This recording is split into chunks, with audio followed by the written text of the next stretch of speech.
Une jeune fille apache avait construit une maison au bord du lac. Ce qu'elle trouva sous le pont choqua tout le monde. Les ossements étaient disposés en cercle parfait. Ayana regardait fixement le site de fouille, sa pelle figée en plein air. Elle creusait depuis 3 jours, préparant les fondations de sa nouvelle maison près de ce lac isolé. Le travail devait être simple, défricher le terrain, creuser profondément, bâtir son rêve d'indépendance, loin de tout et de tous. Mais les os ne devaient pas être là. Et certainement pas disposés de cette manière. Cet squelette complet, positionné selon un motif cérémoniel qu'elle ne reconnaissait pas. Leurs mains serraient de petits objets qu'elle ne parvenait pas à identifier d'en haut. Entre eux, des morceaux de tissu beaucoup trop bien conservés pour avoir reposé sous terre depuis des décennies. La chose la plus étrange n'était pas les os eux-mêmes. C'était leur organisation. Leur intentionnalité. Comme si quelqu'un avait pris grand soin de placer chacun d'eux exactement à l'endroit voulu. Ayana avait choisi cet endroit précisément parce que les anciens du village répétaient toujours la même chose. Il ne se passe jamais rien près de ce pont. Rien qui mérite d'être raconté. Mais quand ils disaient cela, leurs yeux se détournaient, comme le font ceux qui répètent un mensonge devenu habitude. Elle grimpa hors de la fosse et marcha jusqu'au vieux pont de bois qui enjambait le ruisseau étroit. De là-haut, elle voyait clairement son chantier. Le cercle formé par les os était encore plus évident sous cet angle. C'est alors qu'elle remarqua autre chose. Les planches du pont, juste au-dessus de la zone où elle creusait, différaient du reste. Du bois plus neuf, d'une autre couleur, comme si quelqu'un avait remplacé cette section récemment. Ayana s'agenouilla et souleva une des planches neuves à main nue. En dessous, profondément gravés dans la poutre d'origine, apparaissaient des symboles qu'elle n'avait jamais vus. Ni apache, ni marque amérindienne connue. Mais quelqu'un avait fait beaucoup d'efforts pour les dissimuler. Elle traçait les signes du bout du doigt quand une voix derrière elle la fit se figer. « Tu n'aurais pas dû creuser là, gamine. » Ayana se retourna, le cœur battant à tout rompre. Sterling Boone se tenait à 20 pieds, son visage buriné assombri par l'ombre de son large chapeau. Elle ne l'avait pas entendu approcher, pas entendu son cheval. L'homme âgé se mouvait comme de la fumée lorsqu'il le voulait. « Monsieur Boone. » Sa voix sortit plus ferme qu'elle ne le pensait. « Je ne vous avais pas vu venir. » Les yeux pâles de Sterling fixaient le chantier derrière elle, observant le motif circulaire des os encore visibles dans la terre. Sa mâchoire se contractait, comme s'il mâchait des mots trop amers pour être prononcés. « C'est parce que je connais ces sentiers mieux que quiconque. » Il s'avança, ses bottes craquant sur l'herbe sèche. « Je les parcours depuis avant ta naissance. La question, c'est, qu'est-ce que tu pensais bâtir ici, exactement ?» Ayana redressa les épaules. Elle avait acheté cette terre honnêtement, économisé chaque pièce 3 ans durant au poste de commerce. Une maison. Ma maison. Sur ma propriété. Ta propriété ? Le rire de Sterling n'avait rien de joyeux. Enfant, sais-tu seulement où tu es ? Ce que signifie cet endroit ? Elle désigna les ossements. Je sais qu'ici reposent des gens qui ne devraient pas être là. Disposés selon des motifs qui n'ont pas de sens. Et je sais que tout le monde en ville fait semblant que cet endroit n'existe pas. Sterling descendit de cheval avec la lenteur prudente d'un homme dont les articulations se souvenaient de trop d'années dures. Il s'approcha du bord de la fosse et contempla les squelettes. Un muscle tressaillit sur sa joue. Certains secrets doivent rester enterrés. Pour une bonne raison. Les secrets de qui ? Demanda Ayana en s'avançant à ses côtés. De près, elle voyait les profondes rides autour de ses yeux, la manière dont ses mains tremblaient avant qu'il ne les serre en poing. De famille, lâcha Sterling comme une pierre tombant dans l'eau immobile. Des familles apaches comme la tienne, qui campaient ici durant l'hiver 69. Campement paisible. Femmes, enfants, vieillards. Un creux se forma dans l'estomac d'Ayana. Que leur est-il arrivé ? Sterling détourna le regard. Ce qui arrivait toujours. Des Blancs ont décidé qu'ils gênaient. Mais la disposition des corps, la cérémonie, ce n'était pas la leur. La voix de Sterling devint un murmure. C'était la nôtre. Celle de mon père, de mes oncles. Nous sommes revenus au printemps suivant. Nous avons trouvé ce qu'il en restait. Nous devions faire quelque chose de convenable pour eux, même si nous n'avons pas su le faire correctement. Le sol sembla se dérober sous Ayana. Pas au sens littéral, elle n'était pas sujette aux visions, mais le poids de la vérité s'abattait sur elle comme une couverture trop lourde. Votre famille les a enterrés. Ma famille a essayé de leur rendre un peu de dignité. Sterling remonta sur son cheval. Mais certaines gens du village ont beaucoup à perdre si le passé refait surface. De gros investissements. Et ils n'aimeront pas que tu déterres leurs secrets. Plie bagages et pars, gamine. Ce soir. Il n'y a ici que de vieilles douleurs et de nouveaux ennuis.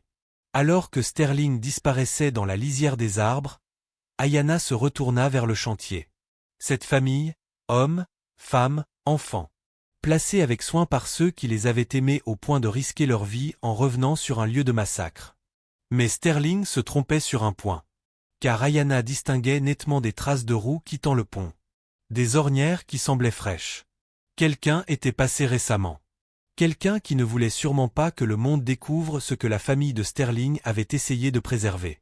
Ayanna s'accroupit au bord des sillons, suivant du doigt la terre comprimée.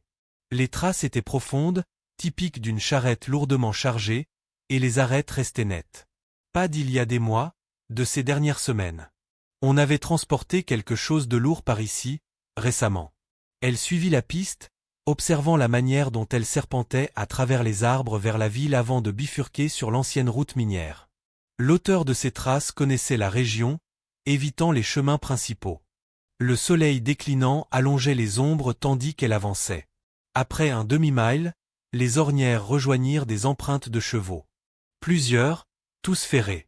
Un groupe s'était rassemblé là avant de poursuivre ensemble vers la mine d'argent abandonnée. À l'endroit de convergence, un détail attira son regard. Un morceau de tissu accroché à une branche basse, trop haut pour avoir été laissé par un simple piéton. Quelqu'un de grand était passé par là. Ou à cheval. Le tissu était de la laine, teinté d'un bleu profond. Un tissu coûteux, pas la toile grossière qu'utilisaient la plupart des habitants. Ayanna le rangea dans sa poche et reprit sa piste. Le sentier montait vers la mine. Les ornières s'effaçaient dans la roche, mais les empreintes de chevaux restaient nettes, au moins 6 montures différentes. La vieille mine d'argent se trouvait dans un creux entre deux crêtes, son entrée obstruée de planches vieillies. Mais celles-ci avaient été déplacées récemment. On voyait les marques fraîches où elles avaient été arrachées puis replacées. Elle s'approcha avec prudence. De l'ouverture s'échappait une odeur de poussière et autre chose encore. Un relent métallique, vicié. Pas la senteur de terre fraîchement remuée, mais celle de choses anciennes qu'on déplaçait. Elle allait entrer quand des sabots résonnèrent derrière elle. Des chevaux, lancés au galop. Ayanna replaça vite la planche et grimpa sur une pente rocheuse vers un groupe de rochers qui offrait une cache. 3 cavaliers apparurent dans la clairière. Le premier, Colton Miles, riche éleveur dont le ranch jouxtait la propriété du lac. Elle reconnut son étalon gris et les conchots d'argent de sa selle. Le second, un homme mince en costume noir, montait comme s'il aurait préféré être ailleurs. Le troisième glaça le sang d'Ayanna, Nora Harrow, la femme qui tenait la boutique générale et servait de mère officieuse. Nora qui, jadis, avait tant aidé Ayanna à trouver un terrain. Qui l'avait orientée vers ce lac, affirmant que c'était l'endroit parfait pour une jeune femme en quête de solitude. Ayanna se plaqua contre la roche tandis que les cavaliers mettaient pied à terre. Colton donna un coup de botte dans les planches qui bloquaient l'entrée de la mine. « Il est encore là-dedans » demanda-t-il, sa voix bourrue résonnant dans la clairière. L'homme mince en costume noir, que Nora appela plus tard Whitmore, remit en place ses lunettes d'un geste nerveux. « Il ne peut pas être allé bien loin. Nous l'avons muré à l'intérieur. Si quelqu'un trouve les os, ça suffira à faire taire les curieux. » Nora baissa la voix, mais Ayanna, perchée dans sa cache, l'entendit distinctement. Alors pourquoi creuser près du lac? Pourquoi attirer l'attention? Colton cracha par terre. Parce que le bois pourri du pont s'effondrait. Il fallait le remplacer. Et quelqu'un aurait fini par voir ce qui était gravé dessous. Mieux vaut s'en occuper nous-mêmes. Nora Sarah Les Poings. Tu crois que Sterling Boone tiendra sa langue? Un silence tendu suivit. Même Colton, habituellement si prompt à fanfaronner, détourna le regard. Whitmore to Soda. Boone est vieux. Les vieux parlent. C'est leur nature. Nous devons nous assurer qu'ils gardent le silence, définitivement. Ayanna Sentit Sun Sang Se Glacier. Elle comprenait maintenant. Les Boone avaient tenté de cacher un massacre, pas seulement par honte, mais pour protéger certains noms. Et Colton, Nora, Whitmore, ils étaient les héritiers de ceux qui avaient répandu le sang. Colton remit son chapeau et se tourna vers la ville. Nous revenons demain soir avec des torchers. On brûlera tout ce qui reste à l'intérieur. Les os, les symboles, les registres. Plus de preuves, plus d'histoire. C'est comme ça que mon père a tenu le pays, et c'est comme ça que je le tiendrai aussi. Les trois remontèrent à cheval et s'éloignèrent dans un nuage de poussière. Ayana resta immobile jusqu'à ce que le dernier écho de sabots se taise. Son souffle revenait par saccades. Elle avait entendu assez pour comprendre, les puissants de la ville conspiraient encore pour effacer le passé. Et maintenant qu'elle avait creusé, elle en faisait partie. Elle descendit de sa cache et posa la main sur les planches de la mine. Son instinct hurlait de partir, mais une autre voix en elle, celle de ses ancêtres, murmurait qu'elle devait voir ce qu'on voulait cacher. Elle souleva la première planche. L'air à l'intérieur était lourd, vicié. Elle entra, sa lampe tempête projetant des ombres géantes contre les parois de pierre. Le tunnel principal descendait en pente douce. De vieilles poutres grinçaient au-dessus d'elle, certaines fendues, d'autres couvertes de champignons blancs. Puis elle le vit. À une cinquantaine de pas de l'entrée, les parois avaient été griffonnées de symboles identiques à ceux sous le pont. Mais ici, ils étaient peints avec un pigment sombre, presque noir, encore brillant à la lumière de sa lampe. Comme si quelqu'un les avait retouchés récemment. Plus loin, des caisses brisées révélaient leur contenu. Registres, journaux, livres de contes du XIXe siècle. Les pages étaient tachées, mais lisibles. Elle lut les premiers mots d'un registre, livraison de 7 wagons. Transfert des biens et des personnes. Destination, couloir du Sud. Des personnes. Son cœur bondit. Ce n'était pas qu'un massacre. C'était aussi du trafic. Ils avaient arraché des familles de leurs terres pour les vendre. Et quand certains avaient résisté, ils les avaient exécutés. Elle referma le registre et le glissa dans son sac. D'autres pages se détachaient sous ses doigts. Des lettres signées de noms respectés, dont certains encore glorifiés en ville. Ces papiers pouvaient tout renverser.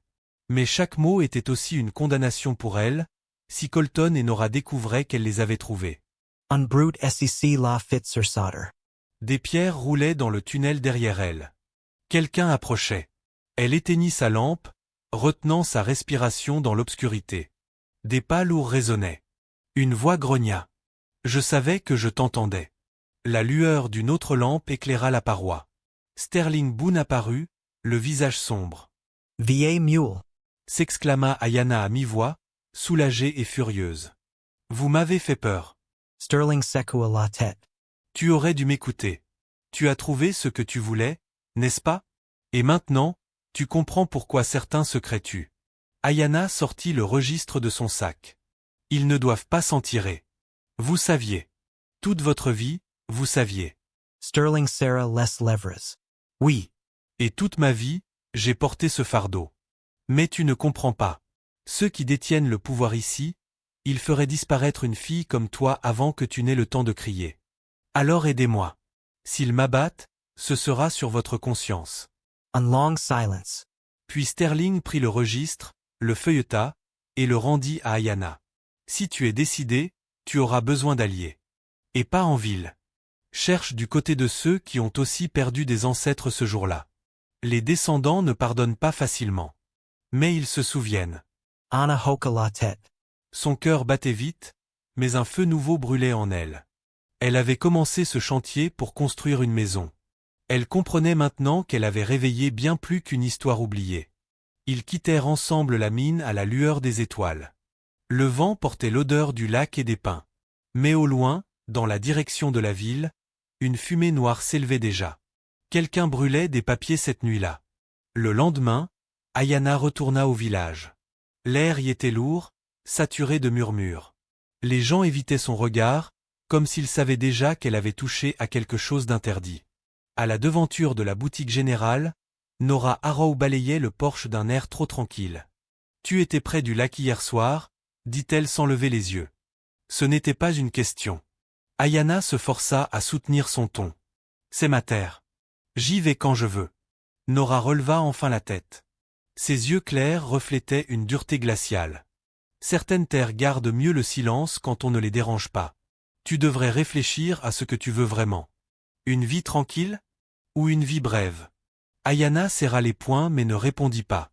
Elle entra dans la boutique, acheta du sel, du café et des cartouches pour son vieux fusil.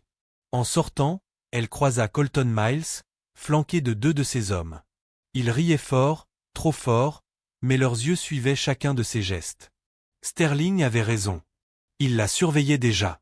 Cette nuit-là, dans la cabane qu'elle avait à moitié construite, Ayana ouvrit le registre.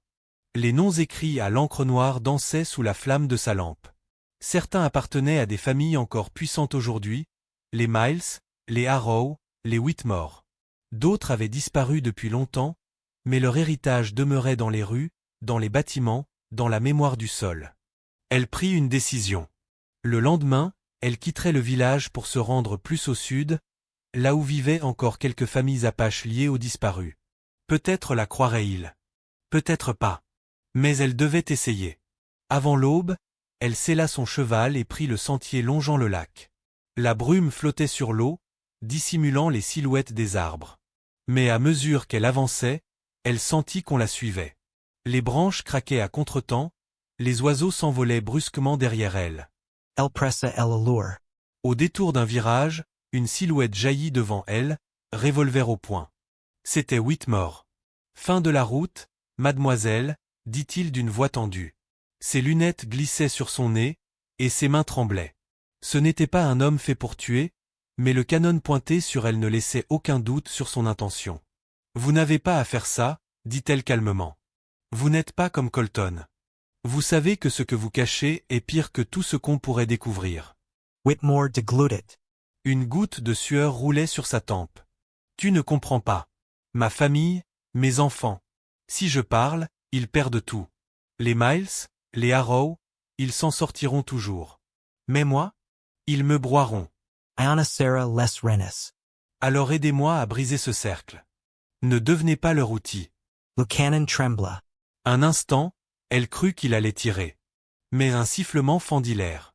Une flèche se planta dans le sol, à un pied de Whitmore. De l'ombre des pins sortirent 3 cavaliers. Des hommes apaches, fiers, vêtus de cuir et de plumes. Le plus âgé leva son arc une seconde fois, visant directement la poitrine de Whitmore. « Baisse ton arme » ordonna-t-il en apache. Whitmore laissa tomber le revolver et leva les mains. Ayana reconnut l'un des cavaliers, Jonas, cousin éloigné de sa mère. Elle l'avait vu enfant, lors de cérémonies d'hiver. « Tu as trouvé ce que nous craignions » dit Jonas en s'approchant. Les anciens avaient raison. Les morts n'avaient jamais été laissés en paix. Ayana hocha la tête, émue. Et ils veulent brûler les preuves cette nuit. Tout ce qu'il y a dans la mine. Jonas échangea un regard avec les 2 autres. Alors nous frapperons avant eux. Si ces papiers disparaissent, les noms disparaissent aussi. Et le sang se perd une fois de plus. Ils ligotèrent Whitmore et le conduisirent avec eux. Le soleil se levait, projetant une lumière rouge sur les collines. Ayana sentit que le temps pressait. Le crépuscule verrait la vérité réduite en cendres, à moins qu'ils n'agissent. En approchant du village, ils virent déjà de la fumée s'élever de la direction de la mine. Colton et ses hommes avaient commencé leur besogne plus tôt que prévu. Jonas tira son cheval. Nous ne sommes que 4. Mais parfois, 4 suffisent quand la cause est juste. Ayana sortit le registre de sa sacoche. Avec ce livre, nous avons la preuve. Il nous faut juste empêcher qu'ils détruisent le reste. Ils foncèrent à travers les collines, les sabots frappant la terre comme un tambour de guerre. Le vent emportait leurs cris et leurs serments. Pour Ayana, il n'y avait plus de retour possible. Le lac, la maison qu'elle voulait bâtir, tout cela s'effaçait. Il ne restait que la vérité. La mine apparaissait au détour de la colline, entourée d'une demi-douzaine de chevaux attachés au pin. La fumée s'échappait de l'entrée béante, et des silhouettes s'affairaient à l'intérieur. Colton Miles dirigeait ses hommes, une torche à la main, son chapeau rejeté en arrière, ses yeux brillants d'une excitation féroce. « Plus vite !» cria-t-il. « Chaque papier doit brûler. » Pas d'arrests, pas de traces. Ayana et Jonas échangèrent un regard. Ils n'étaient que 4 contre au moins 8. Mais la décision fut prise en silence, il fallait agir maintenant. Jonas leva son arc et décocha une flèche. Elle se planta dans le bras d'un des hommes de Colton, qui lâcha sa torche en hurlant. L'alarme retentit aussitôt. Les autres se ruèrent dehors, revolver dégainé. Ayana plongea derrière un rocher et épaula son vieux fusil. Elle tira. Le recul la fit basculer, mais l'un des hommes s'effondra, touché à la jambe. Le fracas des balles résonna dans la vallée, mêlé au hennissement des chevaux affolés. Colton, furieux, sortit à découvert. « Montrez-vous, lâche. Jonas Esavanka à cheval. Droit et fear. Nous sommes les descendants de ceux que tu veux effacer. Aujourd'hui, c'est ton nom qui sera jugé. » Colton éclata de rire, mais son sourire se figea quand il aperçut Ayana sortir du couvert, le registre levé. « Tout est écrit ici, » cria-t-elle. « Chaque nom, chaque crime. Tu ne peux pas l'effacer. » La rage tordit son visage. « Alors je commencerai par t'effacer, toi. » Il leva son revolver, mais avant qu'il ne puisse tirer, une silhouette surgit derrière lui. Sterling Boone, armé d'un vieux fusil à 2 coups, tira sans hésiter. La balle frappa Colton à l'épaule, le faisant basculer en arrière. Assez de mensonges. Rugit Sterling. J'ai porté cette honte trop longtemps. La bataille éclata de plus belle. Les hommes de Colton, surpris par la trahison de Boone, hésitèrent un instant. Cela suffit aux cavaliers apaches pour fondre sur eux, frappant avec précision. Le sol se couvrit de fumée et de cris. Ayana se rua vers l'entrée de la mine. À l'intérieur, les flammes léchaient déjà les caisses de registre. Elle attrapa les premiers dossiers qu'elle put sauver et les jeta dehors. La chaleur lui brûlait la peau, la fumée emplissait ses poumons, mais elle continuait, déterminée. Derrière elle, Nora Arrow surgit, couteau en main. « Tu ne détruiras pas nos familles pour des fantômes. » hurla-t-elle. Ayana recula, saisissant une pierre pour se défendre. Nora attaqua avec une fureur glaciale, ses yeux brillants de haine. Elles luttèrent dans la poussière et les flammes. Ayana parvint à détourner le couteau, qui vint se planter dans une poutre. Profitant de l'ouverture, elle repoussa Nora violemment contre la paroi. La femme s'effondra. Inconscient. À l'extérieur, la bataille s'achevait.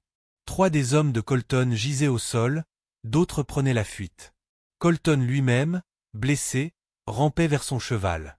Sterling s'approcha et posa le canon de son fusil contre sa tempe. « Ton père a commencé ce carnage.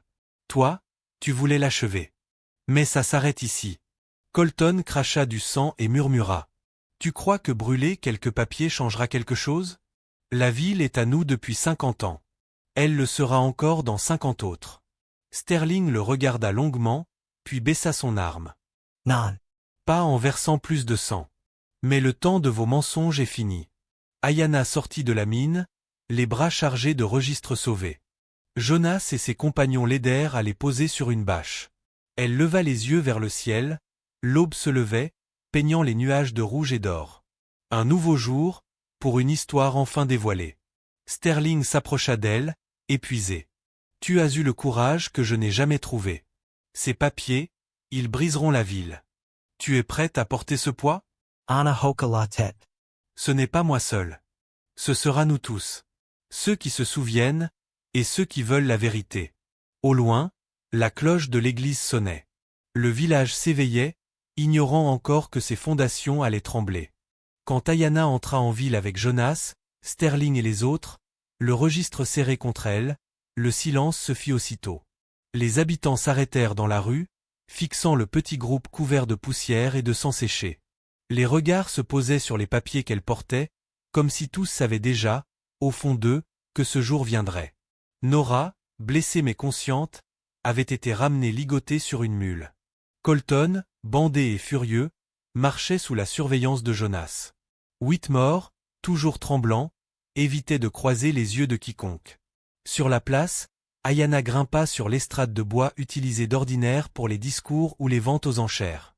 Elle ouvrit le registre et lut à voix haute. Des noms, des dates, des sommes. Chaque mot tombait comme un coup de marteau.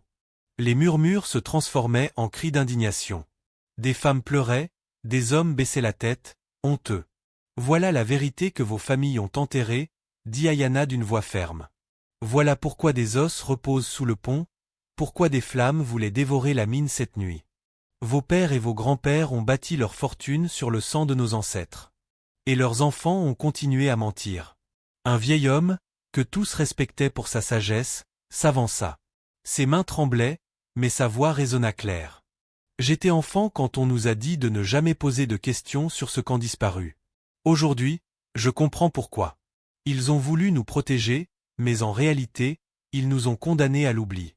Un autre villageois cria. Et maintenant? Que faisons-nous? Ayana leva les yeux vers la foule. Vous décidez.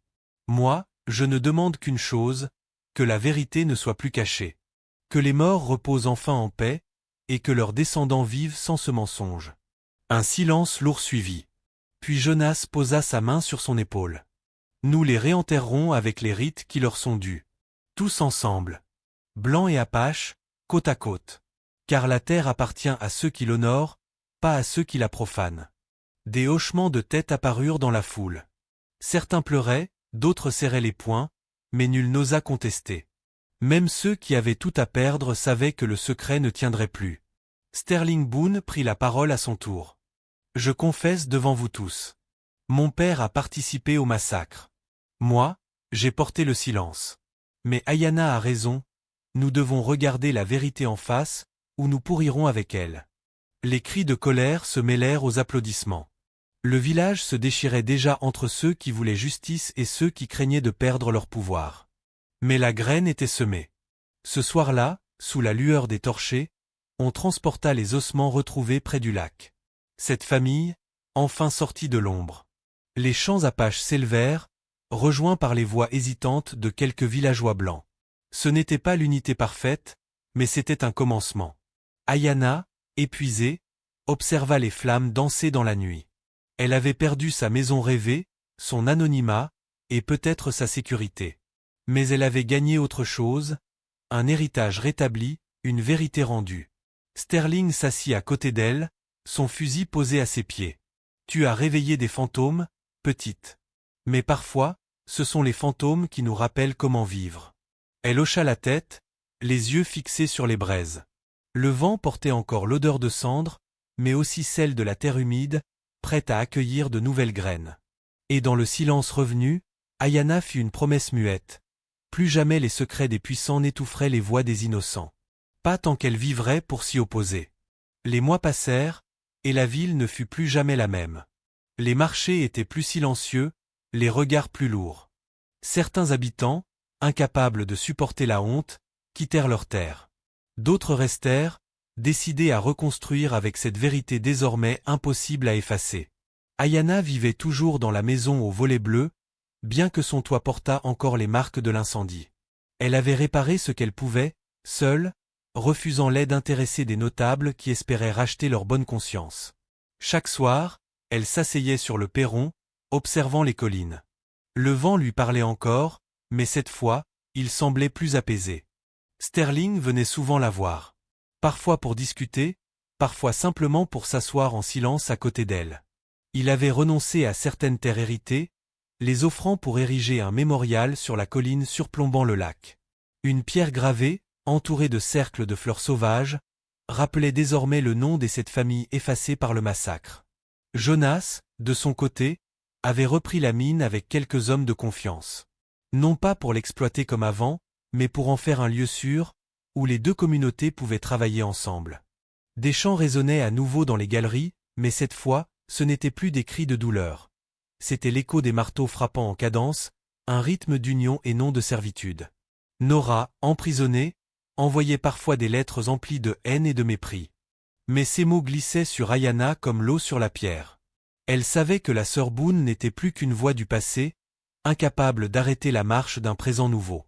La nuit, Ayana rêvait encore de flammes et de cris, mais aussi de rires d'enfants courant librement dans les champs. Ces visions contradictoires l'accompagnaient comme une cicatrice invisible. Elle avait appris que l'histoire n'était jamais totalement guérie. Elle restait ouverte, comme une plaie que l'on apprend seulement à nettoyer, à protéger du poison. Un soir d'été, alors que la lune baignait la vallée d'une lueur argentée, Sterling lui dit « Tu crois qu'ils nous pardonneront un jour ?» Ayana resta long temps silencieuse. Le vent s'était levé, faisant bruisser les herbes hautes. Enfin, elle répondit « Le pardon n'est pas entre nos mains. Mais la mémoire, elle, l'est. Tant que nous raconterons, tant que nous chanterons leur nom, ils vivront. Et peut-être qu'un jour, nos enfants comprendront qu'il n'y avait pas deux peuples ici, mais un seul, blessé et divisé par l'avidité. Sterling hocha la tête, le regard fixé sur les étoiles. Au loin, le mémorial brillait faiblement sous la clarté lunaire. Autour de la pierre, des offrandes étaient déposées chaque semaine. Du pain, des bijoux simples, des rubans colorés. Blanc et Apache venaient ensemble, parfois maladroitement, mais avec sincérité. Ce fut dans ce mélange fragile que naquit une nouvelle promesse. Ni oubli, ni vengeance aveugle, mais une vigilance constante. Car Ayana savait que les ténèbres trouvent toujours une faille pour revenir. Et elle s'était jurée de rester la gardienne de cette lumière vacillante. Lorsque, des années plus tard, les enfants jouaient près du lac sans peur, courant pieds nus sur la rive où l'on avait retrouvé les os, Ayana sourit. Elle savait que les morts avaient enfin trouvé leur place, et que la terre, autrefois souillée, portait désormais une récolte de réconciliation. Et si le vent soufflait parfois avec un sifflement étrange, comme un souvenir des cris d'antan, il portait aussi les notes d'un chant nouveau. Celui d'un peuple qui avait choisi de se souvenir pour mieux avancer.